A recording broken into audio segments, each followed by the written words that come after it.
And then there were four. On October 25th, the sixth season of the Women's Big Bash League commenced with 8 teams, of which Stars, Heat, Thunder and Scorchers are left. At the end of the league stage, let's look at some of the talking points on Avnir Presents The Outside View.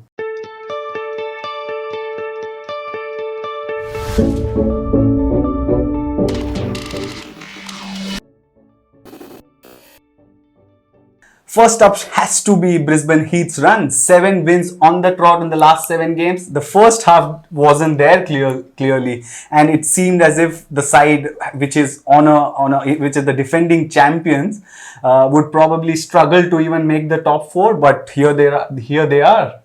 Yeah, I mean, I don't think many people picked Brisbane Heat to get into the top 4, but I certainly didn't think they would. The loss of Beth Mooney, Sammy Jo Johnson, Kirby Short, you thought that it would be a bit too much for them to push the top 4, but their players have really stepped up. Someone like Laura Kimmins has been a match winner for them, striking at around 250 in the last 4 or 5 games. So she's been a revelation. And then, of course, Amelia Kerr has been very consistent for them. Grace Harris hasn't done it with the bat, but she's stepped up with the ball. So I think they found people to kind of, step up when needed, and they've found momentum at the right end of the tournament. And this has been a closely contested WBBL, isn't it? Till the last game, we weren't sure who the top 4 were going to be, and Scorchers made it just because Sixers missed out based on their NRR. And talking about Scorchers, it's been not a one-man army, but 2 people team, because it's Mooney and Divine at the top who raked up the runs, and the wins have followed. So, is that a concern as well going ahead?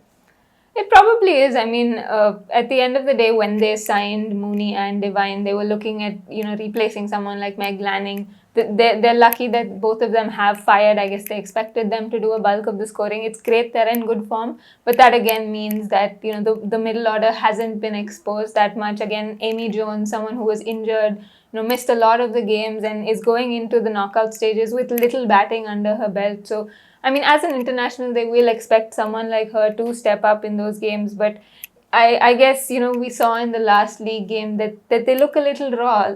People like Amy Jones, someone like Nicole Bolton are not able to, score those last 20, 25 runs. It's slightly worrying, I suppose. But, they'll hope that Divine and Mooney just continue and they don't have to trouble the middle order.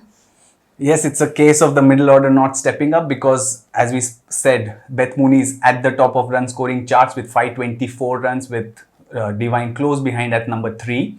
But moving on to Sydney Thunder, they've kind of had a revamped season. They had the big names to win them the title, to push them closer to the title.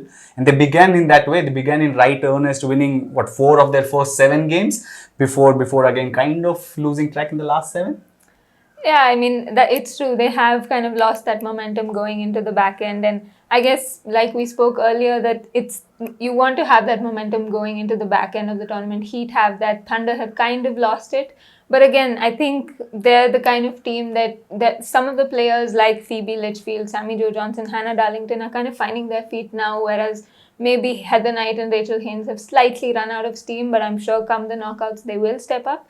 But for Thunder, I'm pretty sure that they're happy that those bits and pieces players, the players who are very important, the important cogs in the wheel are stepping up. So they'll be hopeful that, they continue that good form. Someone like Phoebe Litchfield is looking very good. So they have lost, but positive signs on the whole. And while we are on the topic of momentum, one team certainly doesn't have it, and that's Melbourne Stars. They were the first to qualify for the semi-finals, but of the last 5 games, they've lost 3.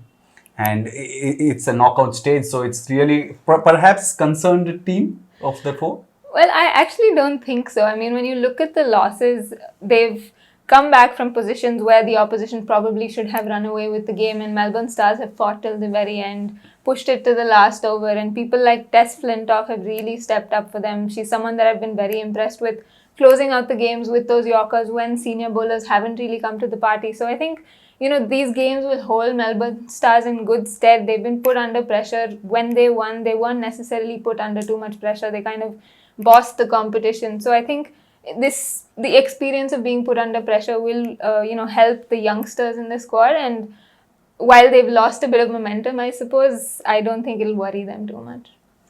The next talking point, of course, is of Sydney Sixers, who yet again for the second time in a row missed out on a knockouts berth, and real big concerns because they didn't really start off well.